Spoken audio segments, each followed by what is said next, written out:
Philippe Bouvard officiel vous propose le cultissime grosse tête. Bonjour, les grosses têtes vous saluent bien, des grosses têtes qui réunissent aujourd'hui des grands anciens avec un retour qui nous réjouit particulièrement. Il a mis au point le rire le plus fameux des grosses têtes, ex aequo avec Thierry Roland, Francis Perrin. Bravo, bonjour. Voilà.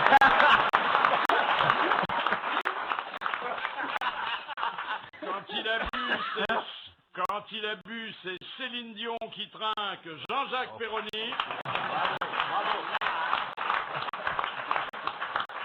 Il possède la mieux élevée et la plus gentille des mauvaises langues, Jacques Maillot. Un régime sans sel atrophierait ses mollets, Jacques Balutin. Bravo, bravo, bravo, bravo. J'adore ce type. Pour lui, tous les naufrages se situent d'abord et surtout sur la terre ferme, Olivier de Kersauzon. Voilà, bravo. Alors, vous avez vu un ministre qui se fait braquer dans un restaurant? Ah, j'étais pas là, moi, mais on est pas. Alors, Vous étiez là, au train où ça va, il n'y aura plus que les ministres à avoir des portefeuilles. Ça se passe dans un restaurant de la Côte Basque, le meilleur, hein, parce que bon, pas de faire. Dans les restaurants, ils servent de la Côte Basque, c'est plutôt les côtes de bœuf qui devraient servir. C'est à la voile. Le ministre, c'est Monsieur Moscovici. Pauvre type. Surtout qu'il est pas méchant, lui. Non, je suis pas sûr. Ah bon, il est propre sur lui. Il est gentil. Non, il est personnel. Il n'est pas à Paris. Tant qu'il a sa muselière, il est peinard. Ouais. Mais c'est un peu le clone de Fabius. Oui, c'est ça. Oui. Et alors justement, ils l'ont pris pour Fabius parce que les deux cagoulés qui étaient dans le restaurant viennent devant sa table et lui disent « par ici la monnaie ».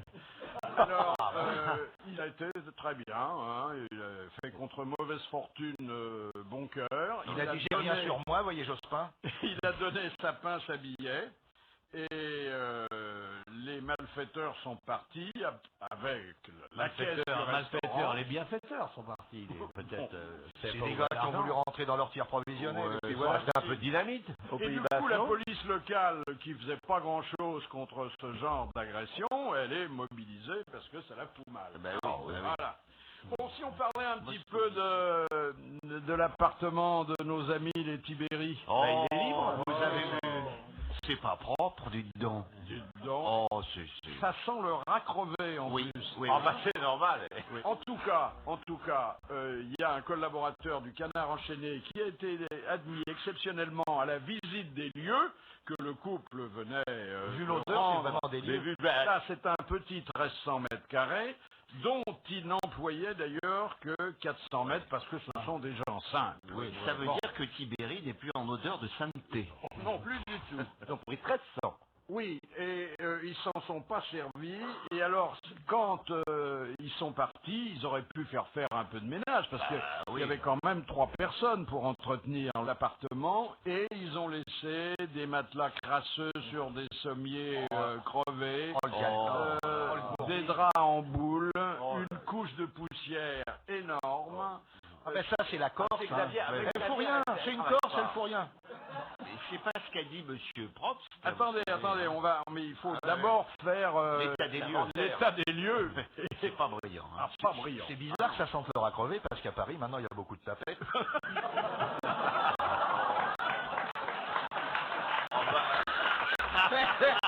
Ah moi je ne supporte pas cette homophobie, Jean-Jacques. Oh alors là. Dans la chambre que venait de libérer l'ancien maire, il y avait des draps en boule. C'est pas beau. Il y avait des meubles cassés. Ah oui, ils sont. Attendez. Ah mais pour la nuit. Des draps en boule, des meubles cassés. Il doit avoir le vin mauvais.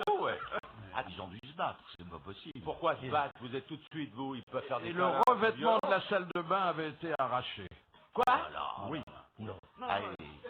Attendez, c'est quand même le contribuable qui va faire les frais de tout donc ça. Jean doit être bestial si elle arrache les carreaux de la salle de bain. Non mais les meubles cassés... Ah ça, quand il est en colère, Jean, faut pas le pousser. Ah non, il arrache les carreaux de la salle de bain, c'est rien. C'est pire que Sif, parce que c'est sans rayer d'habitude. Tu le sens, mon gros corps électoral? Alors, attendez, essayons maintenant de savoir où est la vérité. Parce que, le panorama n'est pas aussi noir que le canard enchaîné le décrit. Et la preuve, c'est que Monsieur Probst, là, qui est le chargé de communication... Monsieur Probst, Monsieur non, Probst, c'est c'est Monsieur Monsieur Probst. Probst. Du seul au plafond, lui. Alors, là, lui... C'est la tornade blanche. Mais non, mais monsieur Propre, c'est pas étonnant, c'est dégueulasse, il a toujours les bras croisés à sa fenêtre, monsieur Propre, il fait rien.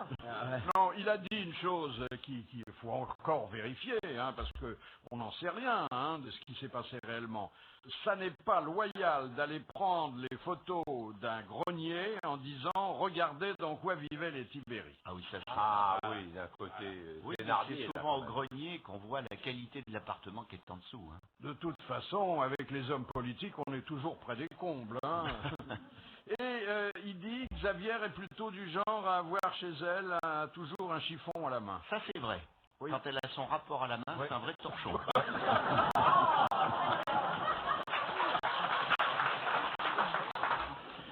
Alors, bon, bah, la contre-attaque, elle est annoncée, toujours par Monsieur Probst, qui a dit bon, d'accord, puisqu'on nous cherche, puisque Monsieur Delanoë voit les choses de cette façon, on va commencer à s'intéresser de plus près à ces petites affaires. Ils vont lui faire sauter ses petites affaires. Pépère. Pourquoi ça voudrait dire que c'est Delaunay qui a vendu la mèche, qui a dit venez donc voir des photos de ce que je trouve. Voilà. Parce que c'est pas dit dans le papier quand même. Ils n'ont pas balancé leurs sources. Non, mais on les a admis à visiter les appartements. Oui, de là à penser que c'est fait exprès. Voilà. Mais qui va fouiller dans les petites affaires de Bertrand Delanoë? On a des...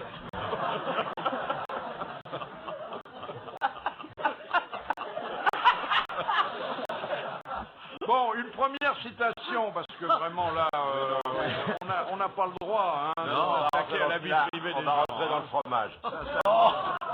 Ça me choque toujours. Ah oui, oui. Ah, nous aussi. Non, on va pas en rajouter.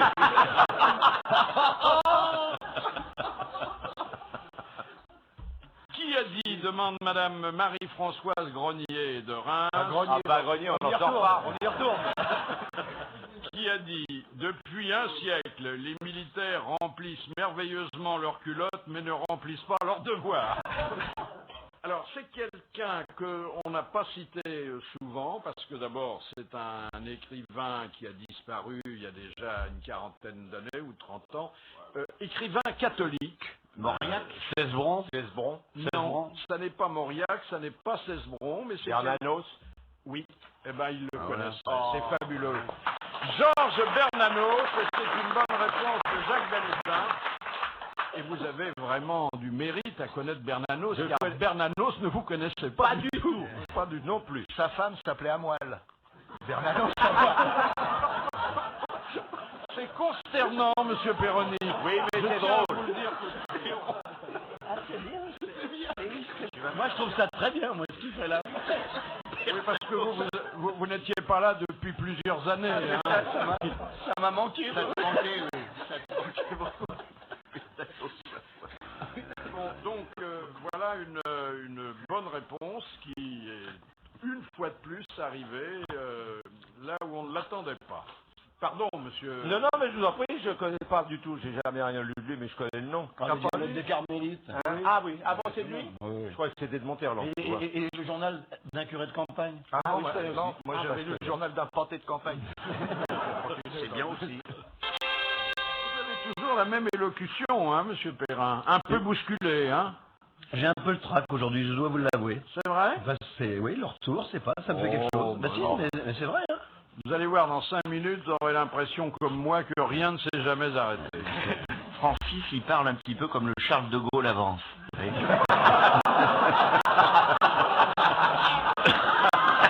comme monsieur Monory fait pipi.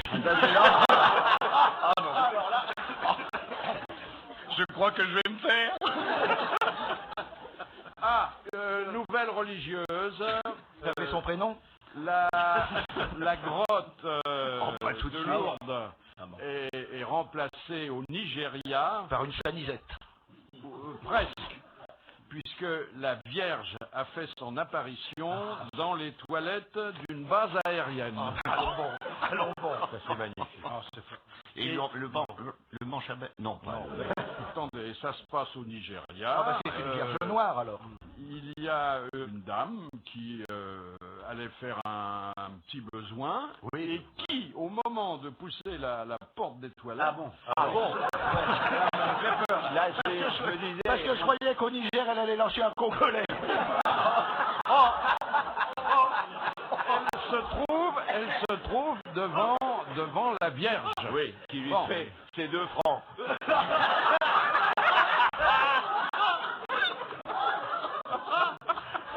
Elle a pas un rond sur elle, elle fait merde, c'est admirable. C'était Bernadette qui ramassait des pièces jaunes. Alors, Si. elle a appelé des copines qui sont venues, qui n'ont rien vu naturellement. Bon, parce que bon, la Vierge, elle était repartie. Mais elle revient tous les jours dans le même endroit et depuis, il y a des centaines et des centaines... Attendez, qui revient? La bonne femme qui veut pisser, elle vient pisser là tous les jours, c'est ça? Alors attendez, on a dit à cette brave femme... Allez pisser ailleurs, quand même. Attendez, on dit à cette brave femme, mais quel a été le message que la Vierge vous a délivré? Il n'y a plus de papier là.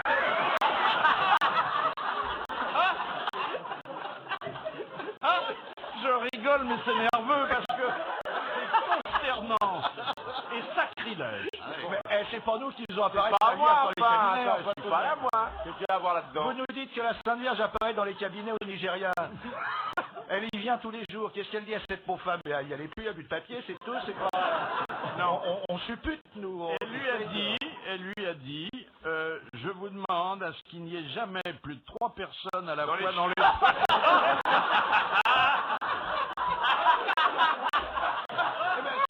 Écoutez, c'est pire que ce qu'on a pu dire, nous. Oui, excusez-moi. Mais c'est assez logique, c'est normal que la Vierge apparaisse dans les toilettes alors que sa brave dame essaie de faire sa grotte.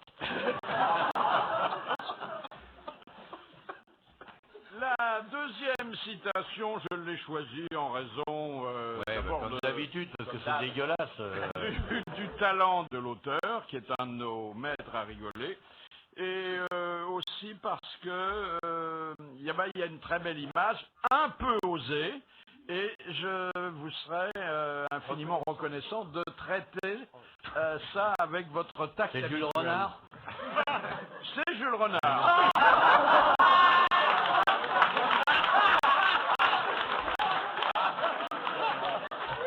Voilà une bonne réponse qui est venue avant la question. Je vais vous dire la culture de ce c'est énorme. Et maintenant, il me reste qu'à vous donner la question. Oui, pour que ça dérape. Qui a dit, demande Huguette Cousin qui habite Le Havre, qui a dit « Et le chien se retira de la chienne comme la carotte rouge d'un pot de graisse ». Ce qui est C'est magnifique. formidable description. Ah ouais. Hein? Ah oui, vraiment. Ah ouais, c'est... Formidable. Ah ouais, on voit qu'il y a C'était plutôt dans le lapin que dans le chien. Non, mais le grand Jules, hein, Ah ouais, ouais. c'est formidable. Son journal, hein, je vous le recommande. Hein. La carotte du grand Jules. Au Nigeria, il y en a un. Bon, si on reparlait un peu de l'affaire Danone, parce qu'il y a une nouvelle pièce à verser dans ce dossier qui est économique et social à la fois, c'est que tout le monde s'en est pris au pauvre monsieur Ribou, parce que il fait à la fois des licenciements et des profits. Mais il y a quelqu'un qui a pris sa défense, c'est son banquier, M. Perlevade. Ah oui, Vous savez, l'homme qui est toujours en Perlevade, polo vert, là. Crédit Lyonnais, non? Crédit Lyonnais. Le président du Crédit Lyonnais. Qui est un homme charmant. Charmant. Et la banque. on lui a dit, mais qu'est-ce que vous allez faire pour aider M. Ribou? Et il a dit, je double ma consommation quotidienne de yaourt. Il est tout blanc, le Perlevade. Vous vous rendez compte? On croit rêver. On rêve. Hein. C'est de l'anti-boycott, évidemment, parce que lui, il renforce sa consommation de Mais produits. il doit être ballonné en bouffant tous ces yaourts. Parce que ça fait gonfler le yaourt. Pauvre Ribou, vous avez vu qu'il est interdit de séjour au Pays Basque? Oui, nous en Ah avons bah, il n'y a pas parlé. plus de commission ici aussi. C'est dramatique, ça. Oui. Il n'a rien compris, Ribou. Hein. Il aurait dû laisser son entreprise, je veux dire, filer vers le déficit. Après quoi, il aurait demandé des subventions à l'État, comme Manu France. Après, il aurait peut-être licencié quelques personnalités, comme chez Adidas. Voilà, et il revendait ça à machin. À l'Olympique de Marseille. Oui, à Tapie. Non, non, cela dit, il a eu un argument dont M. Jospin a fait très bon marché l'autre soir à la télévision. M. Ribou, il a dit, c'est quand les affaires vont bien qu'il faut faire des réserves pour quand ça ira mal. Tout à fait. Et Jospin est pas bête, hein, il a quand même dit, ben oui, mais si les entreprises licencient à la fois quand ça va bien et quand ça va mal, Pas grand monde. Attendez, Jospin, il est mal placé pour dire ça, parce que son gouvernement va mal et il a licencié personne. Il a licencié ceux qui ont gagné, uniquement. Oui, c'est vrai. oui, Il oui, peut oui. reprendre le Paris Saint-Germain. Hein. S'il vire ceux qui gagnent, alors là... Alors vous l'avez vu l'autre soir à la télé? Oui, C'était vraiment vêtu comme l'as de pique, hein. Ah oui. Puis c'est le mot de Péroni, c'est tristouné, là. Vraiment, il est Oui, bon, non. hein. Non, mais on a dit avec Laurent qu'il il avait mis un costume de préposé au poste des années 70. C'est d'une tristesse. Et puis alors, le studio, on aurait dit qu'ils étaient en travaux. Ils n'avaient pas fini de repeindre et tout. C'était peut-être dans les greniers de la Noël, non? Puis il l'avait mis au bord de la Seine de façon à montrer aux gars de la Somme que chez nous ça roulait bien, quoi. Ça a dû faire plaisir là-bas. Les grosses têtes, Philippe Bouvard, aujourd'hui Olivier de Kersauzon, Francis Perrin, Jacques Maillot, Jacques Balutin et Jean-Jacques Perroni. À propos de la météo, il y a des gens Mettez quand pas. même qui se réjouissent, c'est les fabricants et les vendeurs de parapluies. Ah oui, oui, ils se marrent comme des baleines. Il y a 40% d'augmentation des ventes, hein. Pourquoi? Et les bottes? Et les bottes et les cuissardes, essayez d'en trouver dans les magasins. Il n'y en a plus? Ah oui. Mais Et non, même les tubas, il n'y en a plus. Les notre tubas, marin doit avoir sur l'origine de ces précipitations une opinion technique et autorisée. Mais tu crois que je vais la dire ici, dans ton émission de nage? Ah bah attends, tu plaisantes ou quoi? Oui, je te dirai ça dans le couloir tout à l'heure. Pourquoi ça se passe comme ça et combien de temps ça va durer? Vous pensez que c'est le réchauffement climatique qui est Non, ça n'a rien à responsable? voir, c'est une connerie ça. Qu'est-ce que c'est alors? C'est le fait que... Je te dirai pas, je te dis je t'en parlerai, je veux pas parler de choses sérieuses Parce qu'il pleut, c'est tout. dans cette émission, c'est tout. Parce qu'il pleut beaucoup. Mais ça va changer plein de choses. Là, le Charles de Gaulle va pouvoir aller à Amiens maintenant. On va pouvoir monter une base aéronavale. Ne parlez pas du Charles de Gaulle qu'entre Olivier de Kersauzon. Il est là. Ou en mal, pas en mal. Ouais, parce qu'il n'aime pas ça. Non, je n'aime pas ça. Voilà. Voilà. C'est un beau bateau, mais bon, c'est vrai qu'il a des problèmes quand il est sur l'eau, quoi. Bon. Tu vois pourquoi on peut pas parler de choses sérieuses avec toi?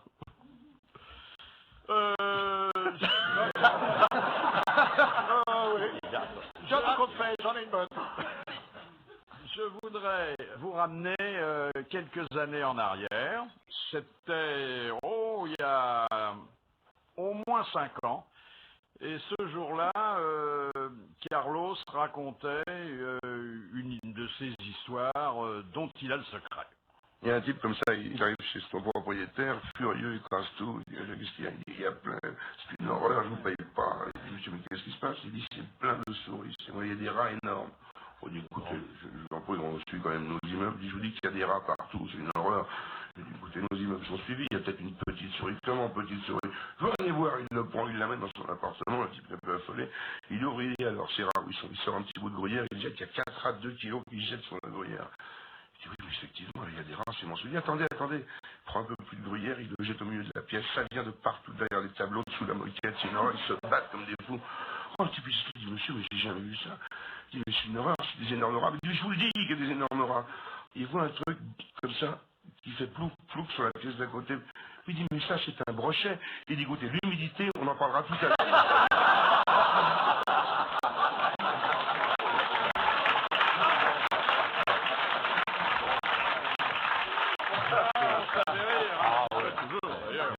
C'est une histoire pour les Tibéris, ça. Hein. Ah, mais j'ai pensé que c'était pas loin, mais ils n'ont pas retrouvé de poisson, non? Non, il y avait que des macros chez eux. Faut dire qu'ils avaient l'art de le noyer, le poisson. Hein? Oui. Ah, oui. Question de Madame Corroyer de Dieppe. Dans quel cas un soldat de 2e classe peut-il commander un général? Tu commandes une bière? Non. Quand il est seul, il n'y a plus Enfin, tous les escadrons, hein, ils sont tous morts, il ne reste plus qu'un seul, et lui... Non, c'est pas lui. non. En cas de mutinerie? Non. Attendez, il y a un vice de quelque part, c'est pas un général C'est en cas d'armée. de guerre, non? Ah non, attention. Un Là, général. il n'y a pas de traquenard. C'est pendant la guerre, tout le monde. C'est un vrai soldat de deuxième classe et c'est un vrai général. Il y a une armée spéciale? Il y a deux situations au moins.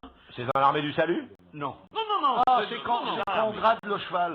Non. Non. Il Parce y qu'il y a- a des chevaux qui ont été gradés. C'est Il y a deux situations au moins dans lesquelles c'est le soldat qui a autorité sur le général. C'est pas une histoire politique quand il y a eu un... Non. C'est un soldat de première classe? Deuxième classe. Deuxième classe. Mais il peut être de première classe. C'est quand il se fait la femme du général. Tu m'obéis, sinon je passe les photos dans la caserne. C'est dans un milieu spécial, genre hospitalier ou autre? Alors, c'est pas un milieu hospitalier, mais c'est vrai que ce sont deux circonstances un peu particulières de la vie militaire. Il est un peu curé, le général? Non, il est pas curé du C'est tout. quand on rend les honneurs. Non. Non. À la cantine? Quand il porte son cercueil, il va où il veut. Et c'est dans le protocole. général, C'est dans le protocolaire. Il le commence, il formule un ordre. Il dit le général au pied, général à gauche, général à droite. Il lui dit... Mon général, vous voulez faire ça, s'il vous plaît? Mon général, Accepteriez-vous de voulez-vous, me gratter s'il les vous couilles plaît, quand je roule une cigarette? faire telle chose, Quand et il le est son général obtempère. Ben, c'est quand il est son chauffeur. Il dit, mon Non. général, si vous voulez bien monter, s'il vous plaît. Non. Je vous emmène. Non. Ah, dites donc, hein. Ah oui, Quand on aborde la culture, hein, il y a moins de grande gueule. C'est hein. pas de la culture, ça, c'est de l'armée. Ça doit être un truc bien naze, à mon avis. Il sent bien la poussière. Alors, écoutez, Tout le monde a fait son sûr service. que les derniers connaisseurs de la chose militaire, bon, je sais qu'il n'y en a plus beaucoup, ils approuveront cette belle question qui permet de se remémorer un principe fondamental du règlement des armées. Ah bah quand il lui dit votre braguette est ouverte, remontez là. Non? Non, Le général obéit pas, il est exhibitionniste. c'est un rapport avec l'informatique, non? Pas du tout, pas du tout. C'est un principe qui est d'ailleurs très ancien, hein, La discipline fait la force des armées. si l'on veut, mais... ça Quand dure ils sont pour- plus que tous les deux? Non, non. C'est pas le problème du grade s'ils sont plus que tous les deux. Non, mais parce qu'il y a une situation, peut-être. Non, le général, il dit... Non, il y a le général, et puis il peut y avoir plein de fichiers Faites généraux. attention hein, quand même à votre question à la con, que ça soit pas trop naze, hein, votre petite histoire. Parce que depuis que vous développez ça depuis un quart d'heure, on va se fâcher si elle est bidon la réponse. Donc on accepte de ne plus répondre, vous donnez la réponse et après on vous casse peut-être la gueule. Donc c'est ce qu'il est mal embauché, Ah hein. oui. Oh là là. Non, et vous vous désolidarisez là. Ah, vous savez que quand il couche à Paris, hein, au lieu de venir directement de Brest, il n'est pas à prendre avec des pincettes, hein. C'est quand le général fait son testament.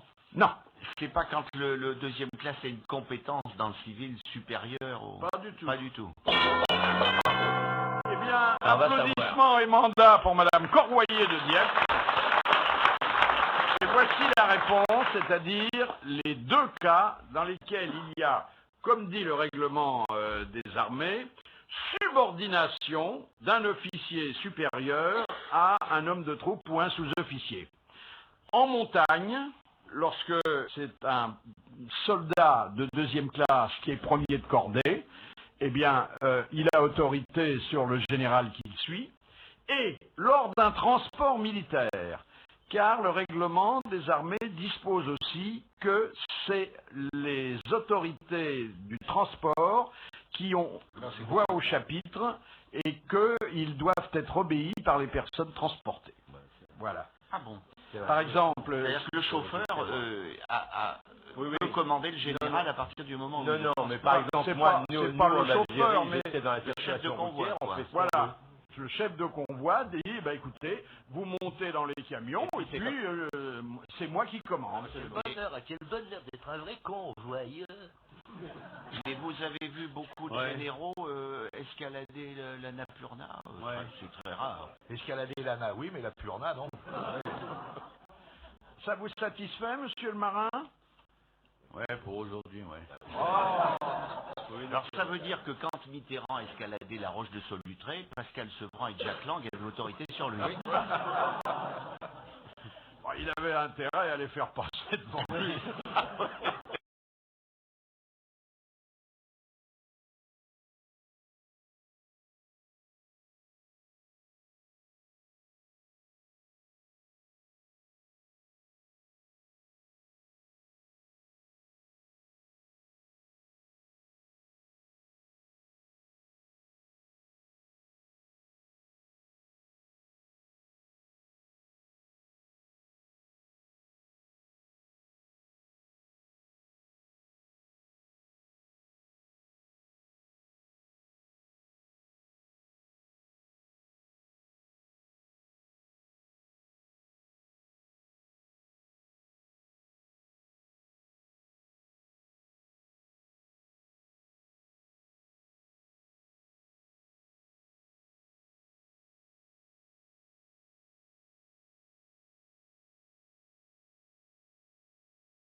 Bon, il y a un livre étonnant qui vient de paraître. Bon, il est un peu littéraire pour vous, mais quand même, il est passionnant et assez inattendu. Ça s'appelle Les Plagiaires.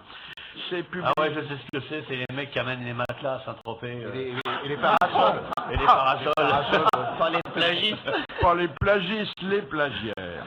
Et j'ai l'auteur au téléphone, c'est Roland Chaudenay. Monsieur Chaudenay, bonjour. Bonjour Philippe Bouvard. Alors, j'avoue que, bon, on savait qu'il existait des plagiaires en matière littéraire. On avait vu d'ailleurs, et vous les citez, dans l'histoire de l'édition moderne. Hein. Oui, oui. Et c'est pas du menu frottin. Hein. Ah non, il y a des grands noms.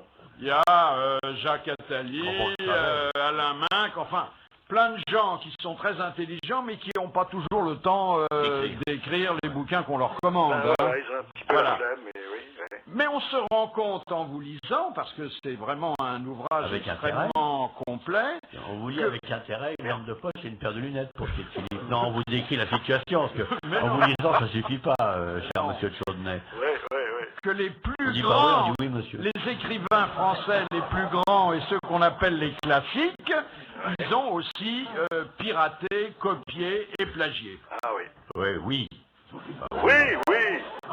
Faites un effort. C'est clair, qu'est-ce que vous voulez que je vous raconte? Non, mais rien. Les noms. Les noms, mais il y a tous les tous les grands classiques qui sont passés. Mais depuis les écrivains de l'âge classique du XVIIe qui officiellement copiaient les anciens, mais ça c'est parfaitement officiel et c'est très bien.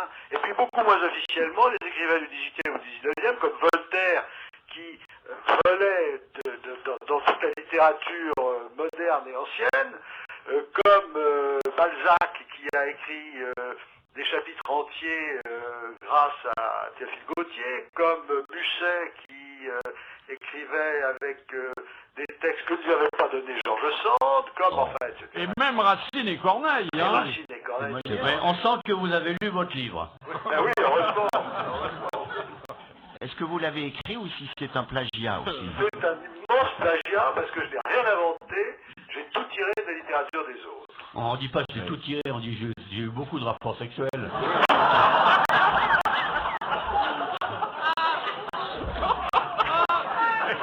Excusez Olivier de Kersauzon, mais lui il est inimitable. Je le connais depuis longtemps comme vous, oui. Bon, mais c'est normal qu'un marin comme lui s'intéresse à ce qui constitue du piratage, hein, très souvent. Ah oui, c'est exactement ça, oui. C'est du piratage, oui. Mais alors, Mazarine Pinjot, pourquoi il plagie personne? Ça lui ferait des bouquins à peu près intéressants. Mais il n'est pas sûr qu'elle ait plagié personne. On n'écrit jamais que ce qu'on a déjà lu, alors tout le problème est de savoir... Ah ben alors elle n'a rien lu. Hein. Ah oui. Mais c'est terrible ce que vous dites, monsieur de Chaudenay, parce que alors on serait tous des plagiaires, plus ou moins consciemment. C'est vrai, on n'écrit jamais que ce qu'on a lu, donc on l'écrit avec plus ou moins de précision. Alors, simplement, il y a des gens qui copient purement et simplement, et alors cela, Xavier, vous vous rappelez, Xavier, elle a dit qu'elle avait recopié son rapport dans l'Atlas et le Quid. Oui. Donc, et même Sagan, hein. François Sagan, oui, mais Sagan, c'est une histoire de susceptibilité, ou Sagan, elle s'est inspirée d'une histoire d'un autre écrivain qui n'avait pas voulu lui donner les droits de cette histoire, et puis ça s'est envenimé, mais enfin c'est pas un plagiat, c'est un petit emprunt. Petite faiblesse. Et Régine Deforge, c'était pas elle, autant n'emporte le vent? Régine Deforge, ça n'est pas un plagiat, Régine Deforge. Elle s'est inspirée du même sujet. Oui, mais elle l'a dit. Et la justice, d'ailleurs, lui a donné raison. Parfaitement. Je m'excuse que je vous coupe. Pour écrire ce beau livre, est-ce que vous avez été obligé de faire beaucoup de lectures? Ah oui, j'ai beaucoup plagié. Voilà, c'est ce qu'on voulait savoir. Et Ardisson, dites donc, il n'est pas allé de main morte non plus, hein. Ah oui, mais alors, le problème d'Ardisson, c'est qu'il se lamente, il regrette, il étale ses regrets dans la presse, mais je suis pas sûr qu'il n'y ait pas, en fait, je crois que c'est pas lui qui a plagié. Je crois que c'est un de ses collaborateurs. C'est son nègre. Je crois. Ah oui. et puis il y a eu Monseigneur Gaillot aussi, on dit qu'il a il est cité dans le livre, hein, Monseigneur Gaillot. Monseigneur Gaillot, oui, là, oui. Mais Gilles Gaillot, alors lui, c'est carrément c'est paraît-il son collaborateur, mais son collaborateur dit c'est pas moi. Ah oui. Voilà. C'est très compliqué. En tout cas, c'est un ouvrage très original, très complet pour l'instant, parce qu'il faudra évidemment ajouter des noms dans les années qui viendront. Et soyez remerciés, monsieur Tchodnay. Là, ce sont deux articles que la presse publie ce matin et que j'ai cédé à la tentation de rapprocher. Vous avez d'abord un document qui passe sur la 5e et c'est une série qui, sur Arte, célèbre la main. Et puis, vous avez la constitution d'une association de voyageuses qui dit « halte aux mains baladeuses ». C'est pas la main de ma sœur. C'est pas la même main, enfin si. C'est la main de l'homme, mais elle fait pas le même travail. Et alors, il y a dans le deuxième article des témoignages de jeunes femmes qui prennent les transports en commun à des heures baptisées très justement heures de pointe, parce qu'il y en a une qui dit « Je suis fatiguée de subir l'anatomie des voyageurs masculins dont certains ne restent pas d'ailleurs indifférents à ma proximité. » C'est bien dit, hein? Mais ça prouve qu'elle a un beau cul, c'est tout. C'est pas du tout méchant. Ils sont gonflés, les gars. Attendez. Aux heures de pointe, comme vous dites, on est tellement tassé qu'on ne peut pas lire le journal. Il faut bien s'occuper les mains. Mais même sans les mains. Ce qu'elle voulait dire, c'est elle dit que quand il y a énormément de monde, la main ne peut pas arriver jusqu'à la... C'est autre chose. C'est autre chose. Qu'elle en profite, ça va pas lui durer 50 ans. Hein. Bien sûr. C'est le doigt de Dieu. Vous vous souvenez la petite histoire qu'avait racontée Carlos de la dame qui était dans le métro et puis justement elle sentait contre la partie la plus charnue de son individu qu'elle n'était pas indifférente au monsieur qui était derrière elle. Alors elle se retourne au bout d'un moment, elle dit « Monsieur, je vous en prie. » Oh, il dit « Madame, faut pas m'en vouloir. Je viens de toucher ma paye et on m'a payé avec un rouleau de pièces de 5 francs. » Et puis bon, le métro repart. Et... Mettez-les dans la fente.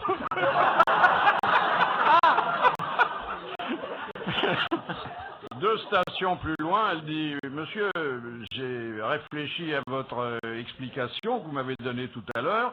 Paraît pas probable qu'on ait augmenté votre salaire entre Concorde et les Champs-Élysées. » Il y a cette vieille histoire, vous savez Philippe, la dame qui a du mal à monter dans le TGV parce que c'est souvent assez haut les wagons de TGV. Elle a une jupe, vous savez, avec des boutons derrière.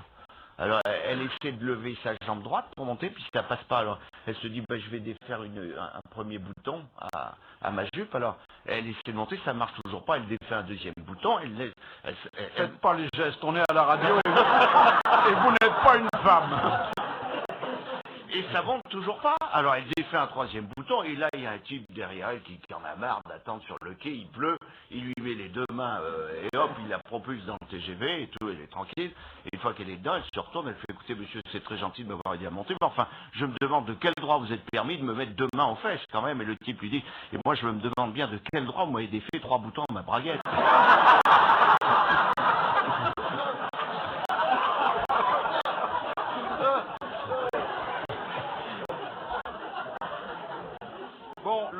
Venu de s'occuper un peu de culture, mais de la culture, il reste trop souvent que les 3 premières lettres. Et heureusement, nous avons au bout du fil Jeannot le Bicorne, notre ami Jean Dutour. Bonjour Jean. Bonjour mon petit Bocounet. Alors on m'a dit que Valutin était là, le chéri. Oui mon Jean. Ah c'est là mon mignon. Et que monsieur de Kersozon aussi était là. Monsieur de Kersozon est là, à ma gauche. Oh ben alors c'est la fête aujourd'hui. Hein. Et les autres ils puent de la gueule. Les autres c'est pas mes potes de toujours, c'est mes potes récents. Eh oui. Nous avons le retour de Francis Perrin, que vous avez bien connu. Oh bah si je l'ai connu. Il l'a connu. Comment il voulait que je joue dans son théâtre. Oui. Mais malheureusement je suis pas doué pour être comédien. Je me souviens que vous m'avez fait des bonnes critiques. Ah bah oui, je pouvais pas faire autrement. Tout ce que vous faisiez était patent. La question de M. Buisseret de Charleroi est difficile, et c'est pour ça d'ailleurs que je voulais conserver. Ouais. Quel religieux français fut le confesseur d'Henri IV puis de Louis XIII et qui fut disgrâcié disgracié après la mort de Concino Concini en 1617. Et vous remarquerez que, contrairement à une erreur que j'ai commise il y a quelques années... Oui, le confiseur, oui. J'ai dit le confesseur et pas le confiseur, comme je l'avais dit. Oui. Alors c'est Jarny Coton, non? C'est pas ça? Oui, exactement. C'est le père Coton. C'est le père Coton. Bonne réponse de Jean Dufour.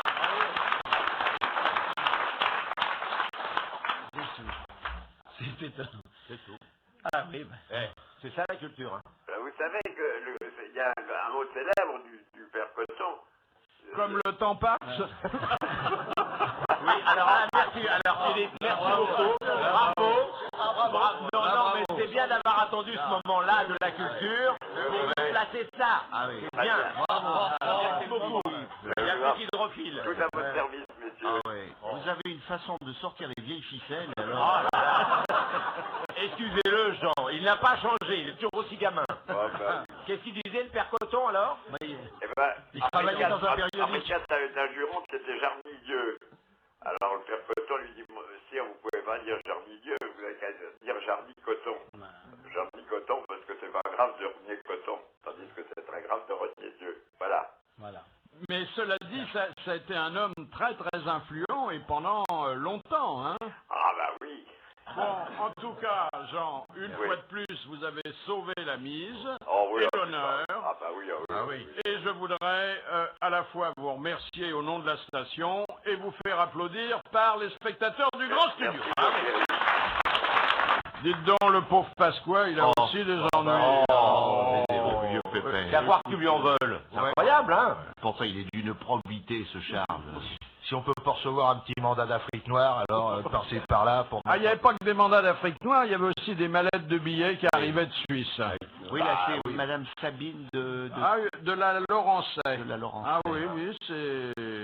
C'est un peu la Linda de Souza du RPFL. Ou la Devier-Joncourt, on ne sait pas, hein. Elle est sur Dali, c'est pas extraordinaire. L'argent qui vient de Suisse, au moins on est sûr qu'il est propre.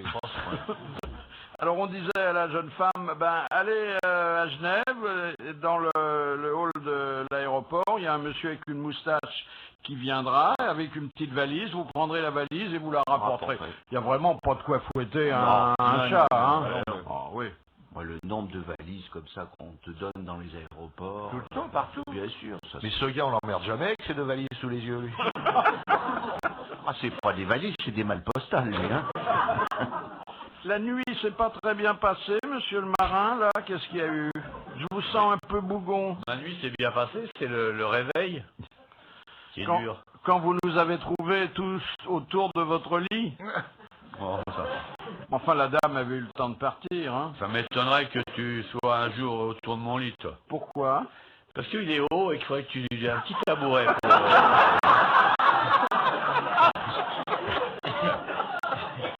C'est un énorme lit à baldaquin et ça, donc...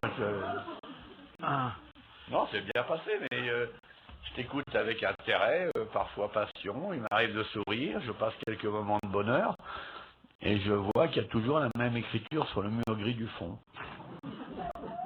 Vaut mieux un lit à baldaquin qu'un lit à baladure. Ah oui. Encore que, il y a de la place pour mon double goitre, tout ça. Il ne doit pas pouvoir dormir sur le ventre avec son goitre de baladure. C'est pas un goitre, je crois qu'il a une espèce de petite enflure, mais celle que le sait, tu pas d'enflure.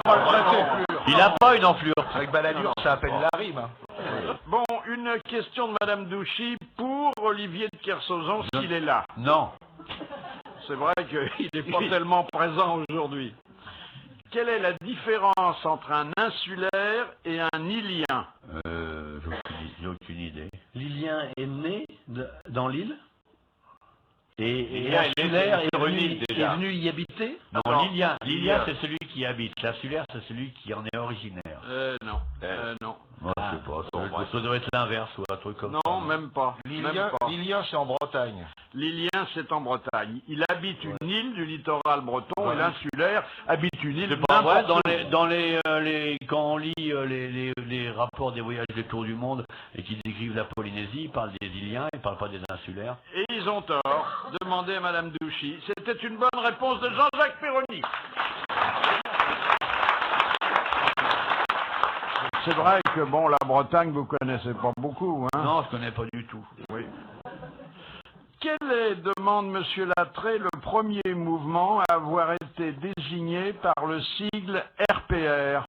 De Gaulle. Le premier mouvement? Oui. Oui, ça a été une reprise, oui, effectivement. Rassemblement pour les ripoux? Non.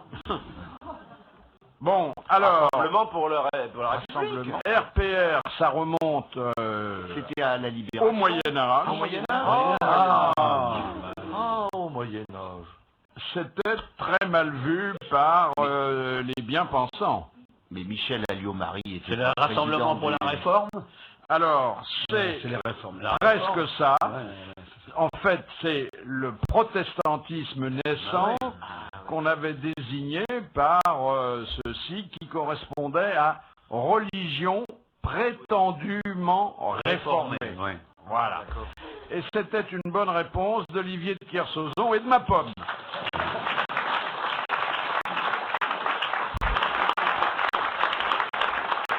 Est-ce que vous êtes intéressé par des nouvelles de Monica Lewinsky? Ah oui, il y en a besoin.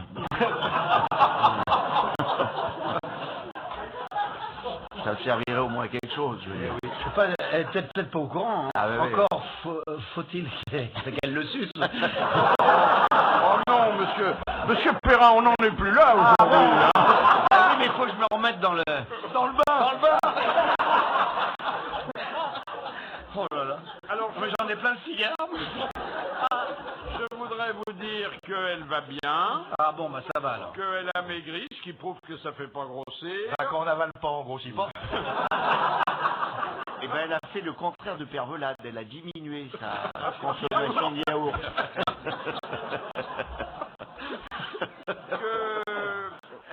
Maintenant, elle a l'impression d'avoir été adoptée parce qu'elle s'est installée à New York et elle dit j'ai maintenant l'impression que toute la ville me fait un immense câlin. C'est joli. Heureusement, parce qu'elle avait un retard. C'est normal. C'est pas grave. Elle devait $1,5 million à ses avocats. Oui. Et elle a pu lancer une ligne de tricot et des crèmes de beauté qui portent son nom et qui l'ont. Elle les a pas essayé, parce que ça n'a pas réussi sinon. Non, ça c'est. Non, elle est tarte. Elle est C'est un gros ton, oui. Un gros bout. Oh là là. Mais elle était à la cérémonie des Oscars, je crois. Oui. Hein, oui. Elle Elle était vit partout. Oui. Un gros sac. Elle avait une espèce de robe, on aurait dit un sac. Ouais, c'est vrai. Mais elle n'a pas pipé mot, hein.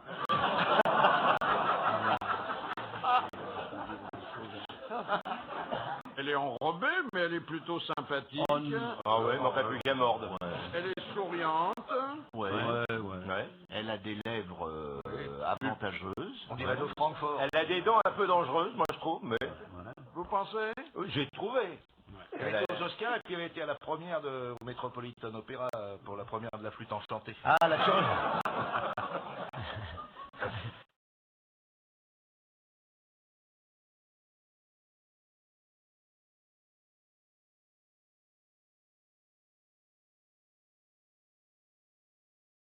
Ça, c'est une question sportive et qui intéresse le vélo. Très bien. Bonjour Bertrand Delanoë. Il n'y a pas plus qui fait du vélo, arrêtons, on va pas nous gonfler avec ça parce qu'il est en vélo une fois par an à la mairie. Il fait du vélo Oui, il fait du vélo, il vient du vélo. Ça, c'est le seul point que je lui accorde. Vous l'avez déjà rencontré en vélo? Non, pas encore. Mais il est en roue libre ou il pédale? Je ne sais pas. Je viens de commettre une erreur. Il vient en vélo, il a dit qu'il venait en vélo. Il a un bon coup de pédale. Alors, nous avons commis tous les deux une erreur. Nous deux? Oui. Ça m'étonne de nous deux quand même. Nous avons dit en vélo. Vélo. Il eût fallu dire à vélo. Il eût fallu. Il eût fallu. Il eût fallu. Mais non, pas fallu, il eût fallu. Et j'ai une lettre d'une auditrice qui est particulièrement attentive Madame Delanoë à nos petits débordements et qui dit qu'il y a une façon d'ailleurs de distinguer les moyens de transport qui doivent employer en et ceux qui doivent employer à. c'est que on dit en, par exemple, en voiture, lorsqu'on peut pénétrer dans le moyen de transport. À vélo, oui. À vélo, on peut pas pénétrer. On ne peut pas pénétrer dans un vélo. Si on n'a pas de sel, on pénètre. Oui. Je suis venu en Brigitte Lahaye. Oui. Et tu as mis longtemps? C'est une vraie conduite intérieure.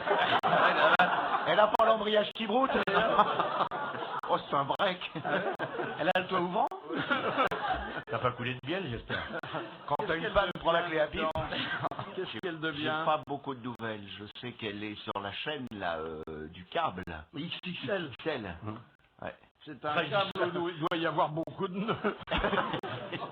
Oui, c'était Madame Marie qui habite Paris-Couronne et qui nous avait fait cette juste remarque que je me réservais de vous transmettre, Monsieur Pelletin. Oui, Voilà. c'est gentil, mais on m'a déjà fait la remarque dans la rue l'autre jour. Il y a un monsieur qui m'a arrêté. Il m'a dit aux grossettes, faites attention parce que vous dites souvent A pour en et en pour A. Oui, c'est pas la même chose, acculé et enculé.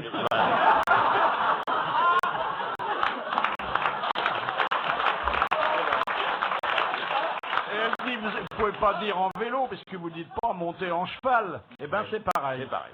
C'est pareil. Alors quand on monte en danseuse, c'est qu'on se fait un petit rat. Alors, la voici la question vélocipédique. Ah, je crois que c'était ça, moi. Lors de la course cycliste Paris-Roubaix de 1934, pourquoi les juges ont-ils déclassé Roger Lapéby qui avait pourtant franchi la ligne en vainqueur? Est-ce qu'il n'a pas roulé, il a roulé à côté des pavés? Non. Il avait utilisé des pneus ou des jantes Alors, conformes. ça tenait au vélo. Parce qu'il avait un dérailleur. Non, non, non. Et là, c'est quelque chose qu'on n'avait jamais vu avant et qu'on n'a sans doute plus vu depuis. Une entorse au règlement extraordinaire. Il n'avait pas de pneus. Non. Il avait des pneus pleins. Non. Il a changé de... Il a changé de roue. Non, pas de roue. De roue libre. Il a changé De vélo. Il a changé de vélo. Il avait crevé. Il a emprunté un vélo à un spectateur qui était là. Il est parti avec. Il est parti avec, mais le vélo n'était pas réglementaire. C'est une bonne réponse de Jacques Balutin et merci aux... Madame Marie-Thérèse Doba, qui habite toujours Condé-sur-Escaut, c'est vous dire si elle a le temps de nous écrire. Quoi, c'est vrai, Tom? Non, c'est pas mal, Condé-sur-Escaut. C'est vrai? Ah, moi j'aime bien. Mais alors, Condé-sur-Escaut sud alors? Sud, oui. Mais il y a une scierie en arrivant qui est très jolie. C'est très beau. Tu connais, toi, Olivier, non? Lui, Condé-sur-Escaut, il y passe tous ses week-ends. Ouais. Il y a un golf sublime. Il n'y a pas qu'un golf, il y a un passage clouté rénové. C'est d'une beauté incroyable. Ouais. Avec une fontaine sans eau, mais qui est belle. Ouais. Il y a de jolies choses à Condé-sur-Escaut. C'est rare les endroits sans eau en ce moment. Oui, hein. oui. Non, mais il y a un beau carrefour, une belle place centrale. Il y a une église. Il y a une église. Et la nuit, souvent, il y a une lumière allumée. À Condé-sur-Escaut. Ouais. Mais tu y es allé en période de fête, toi. Oui.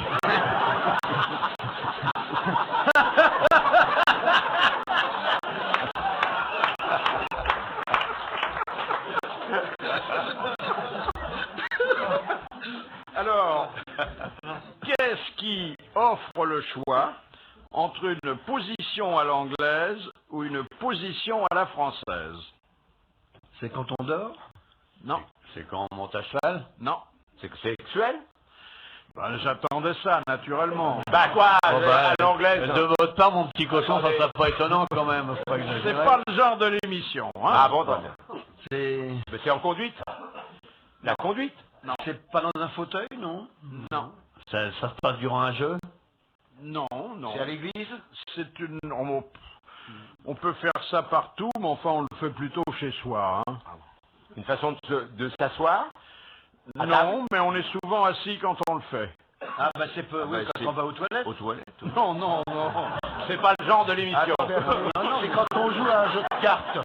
Un jeu de cartes. Attendez, c'est quand on dort. Non, non, pas du tout. C'est une activité. Quand on lit. Et je dirais que c'est une activité à dominante féminine. Quand on coud. La broderie. On tricote. quand on tricote. Ah oui. Bonne réponse de Jacques Balutin. Ce sont deux positions différentes pour tricoter. Comment c'est tricoter à l'anglaise? Moi, je sais ce que c'est filer à l'anglaise. Les deux aiguilles roulent à gauche. Oui, vous enfilez à ce moment-là les... Non, j'enfile, attendez, c'est pas le genre de l'émission, j'enfile qui je veux et quand je... Non, vous enfilez quoi? Non, c'est la façon de tenir les aiguilles, je crois. oui. Hein. Parce qu'en plus, vous n'êtes même pas capable de me dire ce que c'est? Écoutez, je suis pas une tricoteuse émérite, hein. Moi, en dehors du point de riz... Et encore, vu votre gabarit, vous mettriez pas longtemps à vous faire un pull. Madame explique, c'est quand on met sous les... Mais la laine doit sentir alors. Sous les aisselles, c'est quoi? C'est à l'anglaise? Sous elle, c'était fait un pull avec Oui, j'ai compris. Oui, alors pour les tenir, c'est quoi? À la française ou à l'anglaise? Comme ça, c'est Ah, on se met les aiguilles sous les aisselles, c'est à l'anglaise. Voilà, c'est intéressant pour nos auditeurs. Voilà. Quand t'as l'air d'un con, c'est à l'anglaise. Quand c'est normal, c'est à la française. Voilà.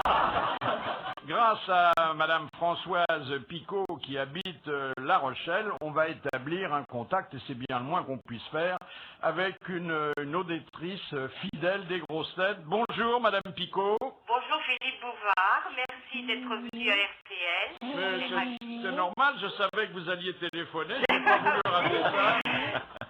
J'embrasse toute l'équipe. Voilà, allez-y, remettez une couche. Et puis, alors, je voudrais aussi dire que quand je marche, je craque. Mais alors, j'ai vraiment craqué quand vous êtes venu à La Rochelle. Hein. C'est Je vous vrai? ai croisé le mois dernier. Oui.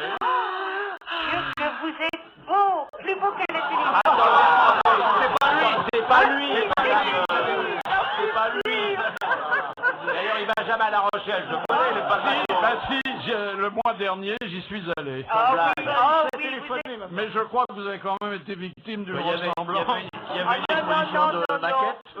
Non, il était magnifique. Mais on s'est parlé, non? Oh non, j'ai pas osé vous aborder. Vous regrettez depuis, hein? Oui, tout à fait, je peux Vous n'auriez plus de tripoter le petit cochon. Il faut dire que c'est normal que Madame Picot soit intéressée à moi, elle est infirmière. Vous faites... Mais je pense qu'il y a quelqu'un d'autre qui doit vous chouchouter, Madame RTL, parce que vous êtes vraiment mignon quand même. Hein. Ah oui, hein. Est-ce que le désir s'empare de vous passer 18 heures, madame? Est-ce que vous êtes nu sous votre blouse? Voilà, alors non, on a des jolis petits soutiens-gorge et des petites culottes. Oh là là. Ça vous fait rêver. Ah oui. Ah oui, ça m'étonne pas. Des petits bonnets? Non, pas besoin, ça tient tout seul. Ah ouais, des Wonderballs. Vous êtes infirmière ou sage-femme? Ah non, parce que je suis infirmière, je fais pas la grève encore. Ah, je sens que je vais retourner à La Rochelle. Oui, alors là, Mais avec, c'est pour ça que vous l'avez fait téléphoner. Bon, en tout cas, merci, vous m'avez dit des choses très gentilles puis, qui m'ont rajeuni d'une trentaine d'années, et même davantage. Merci beaucoup. Il se fait juste appeler pour se faire dire qu'il est mignon, le soir. Je rêve. Attends, il doit se ruiner en figurant. Il a pris un peu de blé à La Rochelle, on a appelé un matin. C'est les concepts qui se tournent vers là-haut, qui sont obligés de faire ça. Pas 18 heures. Ah ben vous avez vu, qu'est-ce que vous êtes mignon. Il y a quoi à La Rochelle? C'est Olivier. Heureusement que vous avez ni enfants ni petits-enfants. Hein. Quelle honte, dans quelle honte ils vivraient. Le prochain coup de fil, ça va être: je vous ai vu à Saint-Tropez, vous avez un beau Bermuda. Vous étiez mignon. J'ai pas osé vous aborder, vous étiez à ski nautique ou pas? Écoutez, je vous passe tous les jours des auditrices qui vous disent des choses très agréables et souvent aussi injustifiées que celles qu'on vient d'entendre. Il n'y a pas de raison que j'ai pas droit moi aussi à un peu de bonheur. Hein? Bon. Et puis les filles de La Rochelle, c'est réputé. Ah oui. Ouais. On va revenir au cyclisme avec un fait divers La Rochelle est pas loin, extraordinaire, mais c'est une des premières villes qui a mis des vélos gratuits dans la ville. c'est vrai. C'est M. Crépeau qui avait très intelligent. imaginé ça. Ils y sont toujours, et c'est pas con du tout. Ouais. Parce que comme c'est une belle ville qui a plein de zones piétonnes tout autour du port, c'est vachement sympa de le faire en vélo. Il n'y a rien de plus chiant que les zones piétonnes. Oui, c'est chiant. Il y a des vendeurs de jeans et ça. Non mais en vélo, c'est sympa. Moi je les ai fait, les piétonnes de La Rochelle en vélo. C'est vachement Ça sympa. m'étonne pas que tu aies fait ça, toi. Hein? Ouais. T'as peut-être aller faire les zones piétonnes en vélo. Moi, je fuis les zones piétonnes. m'étonne. Il y a des haut-parleurs de musique dans la rue. Oui, Ah c'est non, non, c'est pas à La Rochelle, pas à La Rochelle. C'est dégueulasse, les autres. Les autres piétonnes, tu peux jamais avoir un bel accident de voiture. Ah, non, mais en vélo, oui. Et alors, en vélo, qu'est-ce qu'on dit? Alors, je relis ça au vélo parce que il s'agit... Faut pas lire à vélo, on peut tomber. Il s'agit je relis ça à vélo. de tests antidopage. Il y a un malfrat... On va en mettre ça, putain. Attendez, un malfrat, mais de Caroline du Sud, c'est Ah loin bon d'ici. Ah bah c'est Caroline de Monaco, la Caroline du Sud. Ouais. Faut pas de vélo. Qui a eu l'idée de créer Ah, d'accord. une petite officine où il vend de l'urine. Ah ouais. C'est-à-dire que quelqu'un qui va être soumis à un contrôle antidopage vient chez lui, achète 1 ou 2 litres d'urine, les consomme dans son pique-nique. et ça lui permet de ne pas être positif. Voilà. C'est vrai, vous savez qu'il y a un coureur de Tour de France qui, à l'arrivée de l'étape qui arrive en haut de l'Alpe d'Huez, a gagné, il a pulvérisé tous les records, il est arrivé en haut, on l'a fait pisser. Et on s'est aperçu le lendemain qu'il allait être enceinte. Il était enceinte, il allait avoir un enfant. Donc il l'avait inventé bien avant lui, celui-là. Ah oui, il avait pris déjà l'urine. Il avait sous le bras avec une petite machin, il faisait Et là, on a arrêté ce dealer d'un nouveau genre parce qu'il y a eu un contrôle routier et il y avait dans son coffre de voiture 80 litres de pipi. Oh. Il a dit je collectionne, il a dit je suis un collectionneur. Je m'excuse, c'est mes analyses, je vais chez le docteur. Mais vous vous souvenez de Howard Hughes? Oui, il collectionnait. Ah, très bien. Oui, Il collectionnait son pipi et pas seulement Pas son que pipi, ça, tout. Pas que ça, oui. Il avait à côté de ses appartements une cave Et il datait. et il datait. Il y avait les millésimes. Ah, ça c'était formidable. ça, Oui. c'est bien. On va goûter le 42 de grand-père. Non, mais quand il avait la colique, comment il gardait? Écoutez, on n'est pas obligé de sombrer dans le scato. Mais hein. c'est pas le scato. Il pose une question technique, je réponds à français. Ne me cite pas, s'il te plaît. Ça peut avoir la couleur d'un vieux sauterne, hein. Un peu madérisé. Ah oui, ou un vieux chablis, un vieux chablis. Un vin de paille. Un vin de paille, oui. On appelle ça les grains nobles, c'est bon.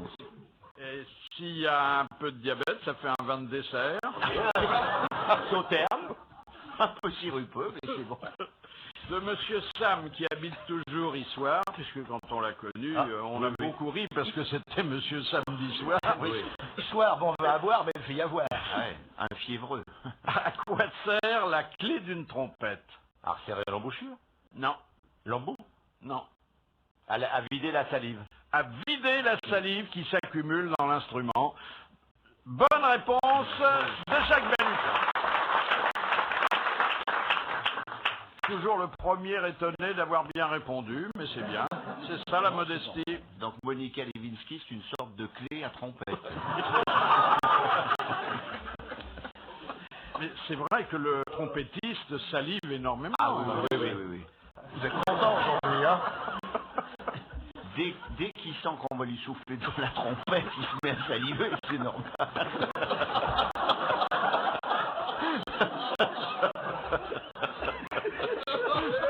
Excusez-nous, monsieur de Kersauzon, je vous sens assez choqué par ces propos. Je suis atterré.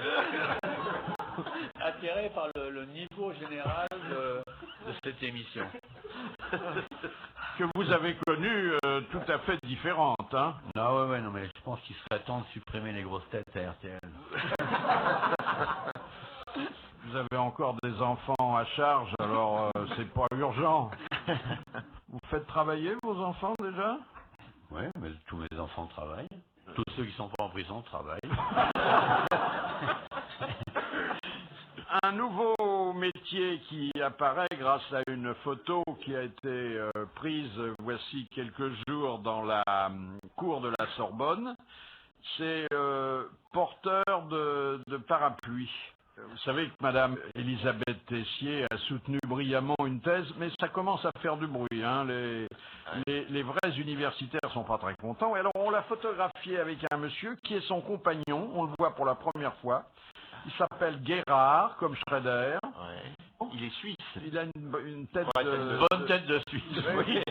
Et il porte le parapluie, il porte les bagages, il porte les... il porte les corps, porte enfin tout, tout, quoi. Oui, je crois l'avoir entreaperçu à Genève, ce monsieur. Oui.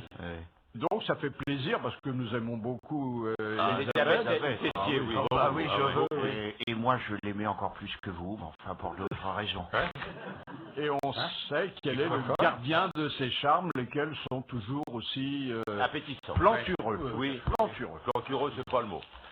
Non, c'est pas le mot. C'est pas le mot du tout. Copieux, dirais-je. Ah oui. Non plus. Non plus. Refait, dirais-je. Moi, il me transformait mon bélier en capricorne.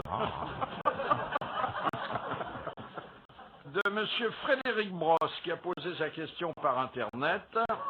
À qui donnait-on au début du XXe siècle ce conseil? Servez-vous d'une seule main en effaçant bien le corps. Aux escrimeurs. Non. C'est guerrier comme exercice. Les duels. Comment? Le revolver, les duels. Non, c'est pas guerrier. Ça n'a aucun rapport avec l'escrime. C'est au jeu. Non, je parlais avec un revolver, moi. C'est du sport? C'est pas du sport, mais... C'est du tennis? Non. C'est du vélo? Non. C'est un jeu, C'était pas un jeu, c'était une manipulation qui à l'époque était courante. Et si on ne prenait pas les précautions indiquées dans la question, on risquait des accidents. C'était en montant dans quelque chose? Sur quelque chose? Dans quelque chose? C'était avant de monter. Avant de monter dans le train? Ouvrir les portes du métro? Non. Avant de monter dans le train? Non, pas dans le train. Avant de monter sur quelque chose? Non. Dans quelque chose? Avant de monter dans quelque chose. Dans un carrosse? Dans un avion? Non. Dans un carrosse? Dans un ballon? Dans une voiture? Ah oui, dans un ballon. Avant de monter dans une voiture. Alors, allons plus loin. Pourquoi fallait-il prendre... Ah, c'était quand on donnait le départ avec une manivelle. Exactement. Pour pas se la prendre dans les joyeuses et être endeuillé du calbut après. Pour démarrer une voiture à la manivelle, l'expression est restée dans le langage un peu argotique, il fallait s'effacer. Et oui, parce qu'il y avait les retours de manivelle. Il y avait des retours de manivelle. C'est une bonne réponse de Jean-Jacques Perroni. Dernière question. Non, l'avant-dernière. C'est question de Madame Coignard de Paris. Qu'avaient imaginé les élégantes du XVIIIe siècle pour avoir un teint de porcelaine? Ah oui, elle se farinait, non? Non, quelque chose de plus subtil que cela. De la poudre de riz? Non. Des saignées? Se faire saigner? Ouais, ah non, non, non. Pâle. Non. Plus pâle, ouais. Ça avait trait au réseau sanguin, mais elle ne faisait... Elle s'étranglait Non. quelque Non. chose. Elle vivait dans le noir. Non. Les corsets, Je vous rappelle qu'il s'agit d'offrir au regard des contemporains un teint de porcelaine. Elle se mettait un vase sur la tête. Elle se mettait... On se rapproche. Ah ouais, elle se mettait quelque chose sur la tête. Non, non, non. De l'argile? elle prenait des bains de... Non. Bon, c'est quelque chose qu'elle se mettait avant de sortir? Alors, c'est un raffinement de maquillage. Elle laissait cailler du lait sur leur visage. Non. Ça aurait fait des croûtes, ouais, c'est pas terrible. Elle se frictionnait au yaourt de chez Danone. De chez Danone. Le grand-père. Le grand-père, oui. Marius Danone. Bon, c'est un produit qu'elle se mettait sur la figure. Pas uniquement sur la figure,